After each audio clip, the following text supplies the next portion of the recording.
নমস্কার বন্ধুরা, welcome back to my channel. আজ আমি আবারও চলে এসেছি আপনাদের কাছে একটা নতুন রেসিপি নিয়ে। আজ আমি বানিয়ে দেখাবো জলপাইয়ের চাটনি। মুখের রুচি ফিরিয়ে আনার মতো রেসিপি। তাহলে চলুন দেখে নিই এই জলপাইয়ের চাটনি বানানোর জন্য আমি কী কী উপকরণ নিয়েছি। সবার প্রথমেই আমি এখানে 12-13টা জলপাই নিয়েছি। তারপর এখানে 1 টিস্পুন লঙ্কা গুঁড়ো, স্বাদ অনুযায়ী নুন, 1 টিস্পুন হলুদ গুঁড়ো, ফোড়নের জন্য 5 ফোড়ন আর 2টো শুকনো লঙ্কা নিয়েছি।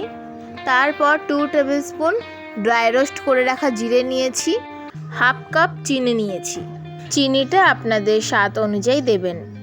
এবার এই জলপাইগুলোর আমি খোসা ছাড়িয়ে নেব। দেখুন জলপাইয়ের খোসা ছাড়িয়ে আমি ধুয়ে নিয়েছি। এবার এই জলপাইগুলোকে সিদ্ধ করতে হবে। তার জন্য এখানে একটা কড়া গরম হতে বসিয়ে দিয়েছি। কড়া গরম হয়ে গেলে পরিমাণ মতো জল দিয়ে দেব। এবার এই জলের মধ্যে আমি জলপাইগুলো দিয়ে দেব।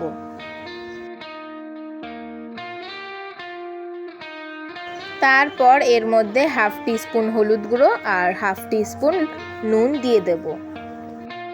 দিয়ে জলপাইটা অল্প সিদ্ধ করে নেব।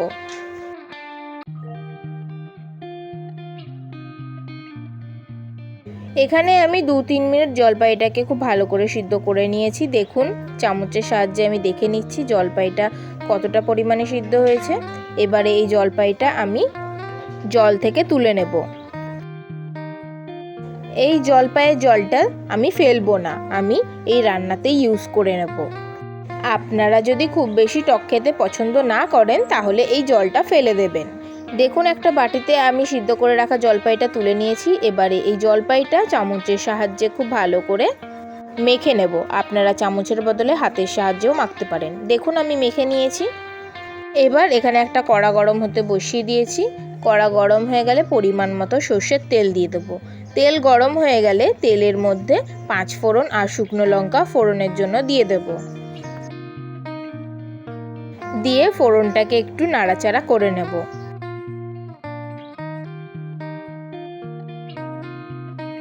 ফোড়ন থেকে একটা হালকা গন্ধ বেরিয়ে এসেছে।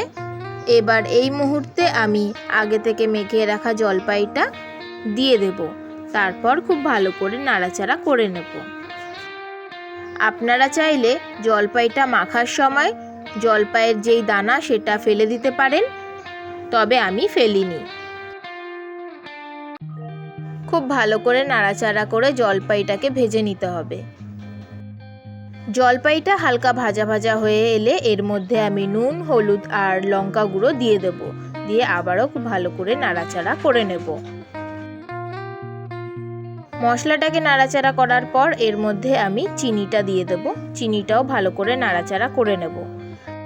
চিনিটা যতক্ষণ পর্যন্ত না গলে যাচ্ছে আমি ততক্ষণ পর্যন্ত নাড়াচাড়া করে নেব।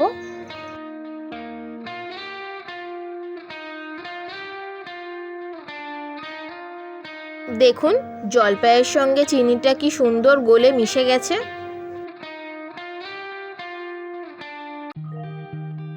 এবার এর মধ্যে আমি ড্রাই রোস্ট করে রাখা জিরেটা দিয়ে দিচ্ছি। দিয়ে আবারও নাড়াচাড়া করে নিচ্ছি।